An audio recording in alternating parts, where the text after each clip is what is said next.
picture a Roman court in 63 BCE where young Sextus Roscius stands accused of the most heinous crime imaginable, killing his own father, facing a sentence so horrifying that even hardened Romans whispered about it, being sewn alive into a leather sack with a snake, a dog, a rooster, and a monkey, then thrown into the Tiber to drown in darkness, with creatures representing every aspect of his crime. So sit back, grab a cup of tea, and get ready to explore the horrifying Roman punishment reserved for those who murdered their parents, discover how condemned criminals were sewn into leather sacks with 4 symbolic animals before being drowned, understand why each animal carried profound meaning about the nature of parricide, and learn what Roman justice, family values, ritual symbolism, and the extreme rarity of this spectacular execution reveals about a civilization that valued family bonds above almost everything else. In Roman society, few crimes inspired more horror than parricide. The Latin word parricidium originally meant any murder, but came to specifically denote killing one's father, mother, grandparents, or close blood relatives. This wasn't simply murder, it was the destruction of the fundamental social unit, the violation of pietas, that complex Roman virtue encompassing duty, respect, and devotion to family parricide. Wasn't just breaking the law, it was violating the natural order, overturning the hierarchy that structured all Roman life, and committing an act so unnatural that it demanded extraordinary punishment. The punishment was called poena cullei, the penalty of the sack. Roman legal tradition attributed its invention to either King Numa Pompilius in the 8th century BCE or to the later King Tarquinius Superbus, though the historical reality is likely that the punishment evolved over centuries. What we do know is that by the late Republic, poena cullei had achieved its final, terrifying form. The condemned person would be sewn into a leather sack along with 4 specific animals, a snake, a dog, a rooster, and a monkey, then thrown into a river or the sea to drown. Each animal carried profound symbolic weight. The snake represented treachery and deceit, the serpent that strikes from hiding, betraying trust, just as the parricide betrayed the parent who gave them life. The dog symbolized the inversion of natural loyalty, where a dog faithfully serves its master, the parricide turned on their protector and provider. The rooster embodied disruption of natural order, its crow announces dawn, marking time's proper passage, while parricide violated the natural progression from parent to child. The monkey represented humanity perverted, a creature that resembles humans but lacks humanity's essential qualities, just as the parricide wore human form while committing inhuman acts. Together, these 4 animals created a microcosm of condemnation. The parricide, in killing a parent, had become less than human, more like beasts imprisoned in the sack. With actual beasts, they spent their final, terrifying moments in a dark, writhing chaos before drowning, denied even the dignity of seeing sky or earth in their last moments. The punishment's cruelty was deliberate and meaningful. This wasn't mere execution, but a statement about the crime's nature and the criminal's transformation from human to monster. The actual procedure, as described in legal sources and literary accounts, followed a ritual sequence that emphasized both punishment and purification. First, the condemned person was beaten with rods, the fustuarium, a preliminary punishment that left them weakened before the main event. They were then brought to the river's edge, often the Tiber in Rome itself, where a specially constructed leather sack awaited. The sack, large enough to hold a person and the animals, was made from thick oxhide sewn with exceptional strength. Escape was impossible. The animals were added one by one, likely in symbolic order, though sources disagree on sequence. Some accounts suggest the snake went in first, coiling in the sack's bottom. Others describe all animals being placed with the prisoner simultaneously, creating immediate chaos. The dog, carefully chosen for aggression, would bite in fear and rage, the rooster's spurs would strike. The monkey, equally terrified, might claw and shriek. The snake's venom might kill before drowning did, though this was uncertain. The whole assembly created a nightmare of animal panic and human terror. Officials would then sew the sack closed, ensuring no escape. The sewing itself carried ritual significance. Each stitch sealed the parricide's fate, transforming the leather bag into a tomb. Once sealed, the sack was transported to a boat. In Rome, this meant a procession down to the Tiber, with crowds following to witness the rare and terrible spectacle priests attended, not to give religious comfort to the condemned, but to perform purification rites, cleansing the community of pollution the parricide had brought. At the river, the sack was ceremonially thrown from a bridge or boat. The weight of the person and animals ensured it sank quickly. What happened in those final moments can only be imagined. Darkness, the cold water penetrating the leather, the thrashing of terrified animals, the desperate need for air, the knowledge that death came not cleanly, but in confused, violent terror. The Romans designed this death to be maximally horrible, ensuring that the punishment matched the crime's enormity. Yet remarkably, poena cullei was almost never actually performed. Despite centuries of legal existence, documented cases of its use are extraordinarily rare. Cicero, defending Sextus Roscius in 80 BCE, argued passionately against the accusation, but whether his client faced actual risk of poena cullei, or whether it was already becoming more threatened than executed, is unclear. The historical record preserves perhaps a dozen clearly documented cases across 5 centuries of use. This rarity is itself significant. Why was such an elaborate, codified punishment so seldom applied? Several factors combined to make poena cullei more threat than reality. First, actually proving parricide beyond doubt was difficult. Roman law required high standards of evidence for capital cases. Circumstantial evidence wasn't enough. Witnesses, confessions, or clear physical evidence were needed. Family members, the most likely witnesses, often had reasons to lie or conceal. The legal bar for parricide conviction was deliberately set very high. Second, social class profoundly affected whether poena cullei would actually be applied. Elite Romans accused of parricide might face exile, property confiscation, or even execution, but typically by conventional means like beheading. The elaborate animal sack ritual seemed beneath aristocratic dignity, reserved for lower-class criminals, if anyone. Emperors granted clemency frequently, commuting even proven parricide sentences to lesser punishments. The very elaborateness of poena cullei made it impractical for regular use. Third, obtaining the required animals presented practical challenges. Monkeys weren't native to Italy and had to be imported. Expensive and difficult snakes needed to be captured and kept until execution day. Dogs had to be selected for aggression without being so vicious they'd attack handlers. Roosters were common, but still required acquisition. The logistical complexity of assembling all 4 animals for a rarely used punishment may have encouraged substituting simpler execution methods. The historical evolution of poena cullei reveals changing Roman attitudes. The earliest versions, if we believe literary sources, involved only the snake. Already a horrible death over time, additional animals were added, each bringing new symbolic weight. By the imperial period, legal text codified the 4-animal version as standard, though with provisions allowing modifications if certain animals were unavailable. This evolution suggests the punishment's symbolic importance grew even as its practical application declined. Alternative punishments for parricide evolved alongside poena cullei. Some convicted parricides faced crucifixion, standard execution for serious crimes. Others were condemned to the beasts, thrown unarmed into the arena with lions or other predators. Burning alive was sometimes specified. Exile with property confiscation removed the criminal from society without requiring execution. For upper-class Romans, even conviction for parricide might result in forced suicide, allowing death with some dignity rather than public degradation. The trial procedures for parricide cases revealed Roman legal sophistication. Accusers had to present their case publicly, facing severe penalties if accusations proved false. The accused could mount a defense, hire advocates, and call witnesses. Torture might be used on slaves to extract testimony, but freeborn Romans were theoretically protected from such treatment. The trial itself became a public spectacle, with community opinion mattering as much as legal evidence. A parricide trial could destroy families, ruin reputations, and divide communities, regardless of verdict.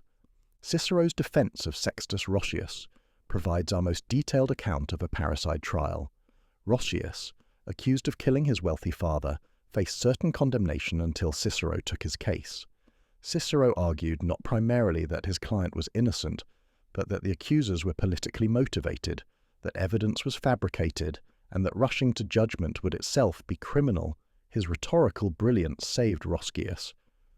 But the case revealed how parricide accusations could serve political purposes, settling scores or seizing property through legal means. The family honour implications of parricide extended beyond the criminal. Surviving family members faced social stigma. How had they raised a parricide? What moral failing led to such crime? Property might be confiscated, not just from the criminal, but from the entire family. Names might be erased from public records, a form of damnatio memoriae usually reserved for fallen emperors. The parricide's crime polluted the entire bloodline, requiring the family to publicly distance themselves and perform purification rituals. The contrast with normal Roman burial rites emphasized parricide's social death. Respectable Romans received proper funerals, cremation or burial, ceremonies honoring their lives, and monuments preserving their memory. Parricides received none of this. Thrown into water without ceremony, denied funeral rites, their names erased. They were removed from human community in every possible way.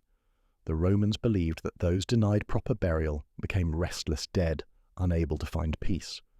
For a parricide, even this spiritual suffering was deserved. The philosophical context of parricide punishment reveals Roman values. The patria potestas, father's power, gave Roman fathers nearly absolute authority over their children, including power of life and death. This authority created corresponding obligations. Fathers must provide for and protect children. Children must obey and respect parents. Parricide violated this sacred reciprocity, the foundational relationship of Roman society. Punishing it with maximum severity reinforced that some bonds were inviolable. Roman philosophers debated parricide's nature. Was it worse than treason? Worse than sacrilege? Most concluded yes. While treason harmed the state and sacrilege offended gods, parricide violated the natural law underlying both. Family came before nation, before religion, before everything. The philosopher Seneca, discussing gratitude, argued that parricides owed parents unpayable debts, making their crime not just murder, but cosmic ingratitude. This philosophical weight made theoretical poena, cullei, more important than actual executions. Religious pollution concepts made parricide everyone's concern. The Romans believed certain crimes polluted not just the criminal, but the community harboring them. Parricide was supremely polluting. The unnatural act contaminated the city's spiritual atmosphere. Until the criminal was caught and punished, the pollution remained, potentially offending gods and bringing divine retribution on the community. Swift justice wasn't just about punishment, but about spiritual cleansing, removing the stain before it spread. The execution ritual, when it did occur, involved extensive religious components. Priests performed preliminary sacrifices seeking divine approval for the execution. Purification rituals cleansed the sack, the animals, even the river before the condemned entered it. These rites transformed execution from mere killing into sacred act, community and gods united in excising the cancer of parricide. The ritual's elaboration shows how seriously Romans took both crime and punishment. The crowd attending executions served multiple functions. They witnessed justice being done, reassuring themselves that social order was maintained. They participated in community purification, their presence sanctioning the act. They also served as warning. Let anyone contemplating parricide see what awaited them. The public nature of execution was essential. Secret punishment couldn't serve these social and spiritual functions. Every witness carried the memory, spreading knowledge of poena cullei's horror. The rarity of poena cullei increased its impact. Because it was seldom performed, each execution became legendary. Stories spread, details were embellished, and the punishment achieved mythical status. This rarity was strategically useful. The threat deterred without requiring constant expensive ritual executions.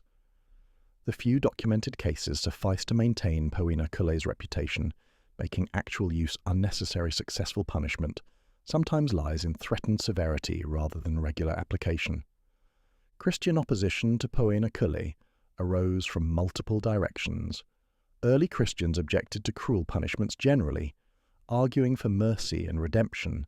They questioned whether any crime justified such elaborate cruelty. More specifically, Christians rejected pollution concepts that underlay the ritual aspects. If all humans were sinners redeemable through Christ, then parricides weren't fundamentally different from other criminals. The ritual purification was unnecessary pagan superstition. Christian emperors gradually restricted poena cullei, though never quite abolishing it. Constantine's reforms in the early 4th century CE modified, but didn't eliminate poena cullei. He removed the animals, reducing the punishment to simple drowning in a sealed sack. This maintained the basic form, while eliminating what Christians saw as pagan ritual elements. Later emperors further modified the punishment, sometimes substituting other execution methods. By the late Empire, poena cullei existed more in legal text than practice, a historical curiosity from pagan past. Yet the punishment's influence extended beyond Roman law. Medieval law codes sometimes referenced poena cullei or similar animal-involved punishments for various crimes. Germanic legal traditions developed their own versions of drowning with symbolic objects. The concept of matching punishment symbolically to crime, of making execution a ritual statement about the offence's nature, influenced European criminal justice for centuries. Poena cullei's legacy lived on long after its actual practice ended. Modern legal systems have completely abandoned such symbolic punishments. We separate punishment from ritual, execution from spiritual cleansing. The idea of drowning someone with animals to symbolically represent their crime seems barbaric, excessive, and pointless. Yet Roman logic, that punishment should publicly demonstrate the crime's nature while purifying the community, continues influencing how we think about criminal justice. We still believe punishment should fit the crime, should serve social purposes, and should mark moral boundaries. The forms changed, but underlying concerns persist. The psychological impact of poena cullei extended far beyond actual executions. Every Roman child learned about it, absorbed its horror, internalized the message about family duty. The punishment's existence shaped behavior not through frequent use, but through mythical presence. Like a monster in fairy tales that teaches moral lessons without literally existing, poena cullei taught, through cultural myth, more than legal reality. Its very existence declared that some acts placed you beyond humanity, beyond law's normal reach, into realm of ritual horror. The comparative study of symbolic punishments across cultures reveals patterns. Many societies develop special sentences for crimes that violate fundamental values. These punishments often involve ritual elements, public display, and symbolic components representing the crime's nature. Parricide, being universally condemned, attracted special punishments in many cultures. Roman poena cullei was particularly elaborate, but the impulse, matching punishment to crime through symbolic means, was common across human societies. Archaeological evidence for poena cullei is necessarily indirect. We don't find skeletons in leather sacks with animal remains. Such burials, if they occurred, would have been unmarked and unidentifiable. What we have are legal texts, literary references, and the cultural artifacts showing Roman family values. Epitaphs praising filial piety, laws protecting parents' rights, philosophical texts extolling family bonds, all create context, making poena cullei comprehensible as extreme protection of cherished values. The economic aspects of parricide prosecution reveal class dynamics. Accusing someone of parricide was expensive, requiring lawyer fees, witness payments, and possibly bribes. This made accusations most common in wealthy families where inheritance was at stake. Poor families, lacking property worth fighting over, had less incentive to pursue parricide charges. The result was that poena cullei, when applied at all, fell most heavily on lower classes, while elite criminals often escaped through connections and wealth. The gender dimensions of parricide add complexity. Could women commit parricide, and if so, did they face poena cullei? Roman law definitionally applied to both sexes. though practical enforcement was gendered. Women had fewer opportunities for direct violence given social restrictions. When women killed parents, often through poison, they might face different punishments. Being sewn in a sack seems particularly masculine in its violence. Yet legal texts don't explicitly exempt women from poena cullei, suggesting theoretical gender neutrality in this ultimate punishment. The imperial dimension of parricide law reveals power dynamics. Emperors could and did show mercy, commuting parricide sentences to lesser punishments. This mercy was prerogative. It demonstrated imperial power over even the most serious crimes. An emperor who pardoned a parricide showed godlike authority, power to forgive what law and custom condemned. Conversely, emperors who enforced poena cullei demonstrated commitment to traditional values. The punishment became a political tool, its application or non-application sending messages about imperial priorities. Famous cases of parricide, when they occurred, became legendary. Each added to poena cullei's mythology, reinforcing its horror while demonstrating its rarity. The details were remembered: who was guilty, why they committed the crime, how they faced punishment, whether animals actually behaved as expected. These stories circulated through Roman society, oral histories reinforcing written law. The punishment lived in cultural memory more vividly than in actual practice.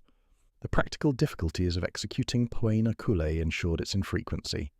Sewing a struggling person into a sack with 4 frightened animals required multiple strong assistants.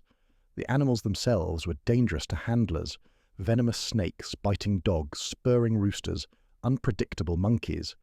Getting all 4 animals to the execution site alive and healthy was logistically complex, then transporting the sewn sack to deep enough water for drowning, all while maintaining ceremonial dignity, challenged executioners.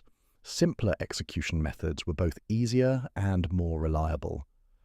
The variations in poena cullei across time and region suggest legal flexibility despite theoretical standardization. Some areas might substitute local animals for hard-to-obtain monkeys. Coastal cities use the sea instead of rivers. During certain periods, authorities added or removed animals based on availability or changing symbolic interpretations. This flexibility allowed the punishment to maintain theoretical existence while adapting to practical limitations. The principle mattered more than exact implementation. The question of whether animals were necessary or if their symbolic presence sufficed reveals interesting legal thinking. Some jurists argued that if certain animals were unavailable, the punishment could proceed with whatever was obtainable. The intent mattered more than complete accuracy. Others insisted on all 4 animals, or the punishment wasn't true poena cullei. This debate shows Roman legal thought's sophisticated approach to symbolism and ritual in criminal justice. Could you achieve proper symbolic punishment with improper symbols? The survival of parricide's memory in modern language and literature shows lasting cultural impact. We still use parricide as a distinct term, not just murder of a parent. The horror it evokes remains visceral, even without cultural context that made it the supreme crime to Romans' modern literature, and drama occasionally reference poena cullei, usually to emphasize historical cruelty or to create plot points around its avoidance. The punishment's memorable nature ensures its survival in cultural memory long after its practice ended. Educational uses of poena cullei in teaching Roman history present challenges. The punishment effectively demonstrates Roman values: family importance, ritual significance, symbolic thinking. But describing it risks either sanitizing, losing the genuine horror, or sensationalizing, making it seem mere sadism. The best pedagogical approaches contextualize thoroughly, showing how poena cullei made sense within Roman worldview while acknowledging its barbarity by modern standards. Historical empathy requires understanding without endorsing. The modern psychological interpretation of poena cullei suggests it served as much to express communal horror as to punish individual criminals. The elaborate ritual, the public spectacle, the symbolic animals, all created theatre of moral condemnation. The actual parricide was almost incidental. What mattered was the community's unified rejection of parricide as crime. The punishment allowed collective processing of a transgression so severe it threatened social foundations. This psychological function might explain why threat sufficed. Actual execution was almost redundant if the ritual's social purpose was achieved through its existence alone. Comparative legal studies examine how different societies punished parent killers. Many developed special sentences, often involving denial of normal death rites or symbolic elements, but few matched Roman poena cullei's elaborate symbolism. This Roman distinctiveness perhaps reflected their particularly intense family orientation. Roman society was structured around familia more than most ancient cultures. Protecting that structure required extraordinary measures, even if those measures were more theoretical than practical. The theological dimensions of poena cullei interest religious historians. Roman religion didn't have concepts like sin or redemption in Christian sense, but it had pollution and purification. Parricide polluted spiritually, requiring ritual cleansing. The drowning wasn't just execution but purification, water washing away pollution, animals absorbing it, the criminal's removal restoring purity. This theological logic made the punishment religiously necessary, not merely legally appropriate. The community's spiritual health required this ritual, regardless of individual guilt or innocence. As we reflect on this gruesome aspect of Roman justice, several insights emerge. First, Roman family values weren't just ethical preferences, but legal imperatives enforced with ultimate severity. Second, punishment served multiple functions: deterring crime, maintaining social order, performing ritual purification, and demonstrating state power. Third, the gap between legal theory and practice could be enormous. Poena cullei existed as legal possibility and cultural myth, more than routine reality. Fourth, symbolic thinking permeated Roman law, making punishment about meaning as much as suffering. The parricide sewn into the sack with snake, dog, rooster, and monkey embodied Roman fears about social breakdown. If children could kill parents with impunity, if the most fundamental bonds could be violated, what remained stable?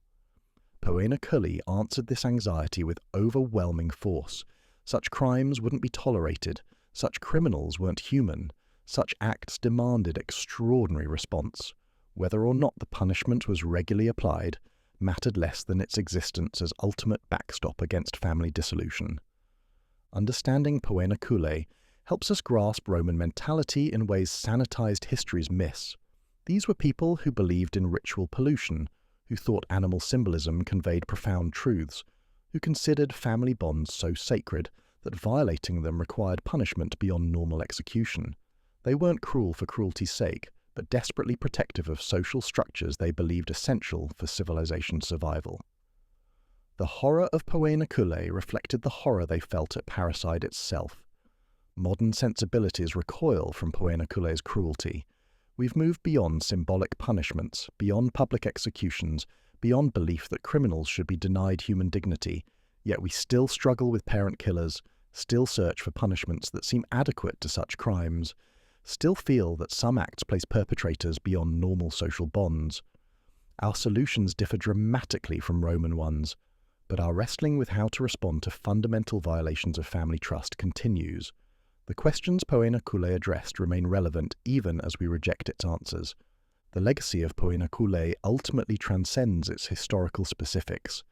It shows us that law enforcement serves not just practical purposes, preventing crime, protecting society, but symbolic and spiritual ones, declaring values, maintaining cosmic order, performing necessary rituals. Modern criminal justice, for all its procedural rationality, still performs these functions.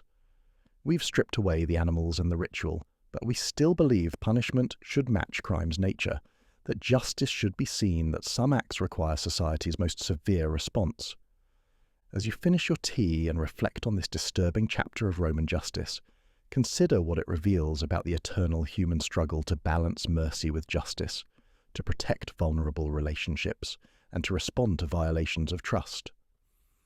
Romans chose drowning with symbolic animals. We choose different punishments, but we share the Romans' challenge: how to respond when the most fundamental human bonds, those between parent and child, are violated. Poena cullei was their answer. Horrible but meaningful, rare but powerful, a punishment that taught through its existence more than its application. The Tiber flows on, carrying no more leather sacks or terrified animals. The monkeys and roosters have been released from their symbolic service. The snakes need not represent treachery, the dogs need not symbolize betrayal. But the crime that spawned poena cullei, children killing parents, persists, as do society's struggles to punish adequately and understand why Rome's solution seems barbaric now. Yet it wrestled with problems we face still.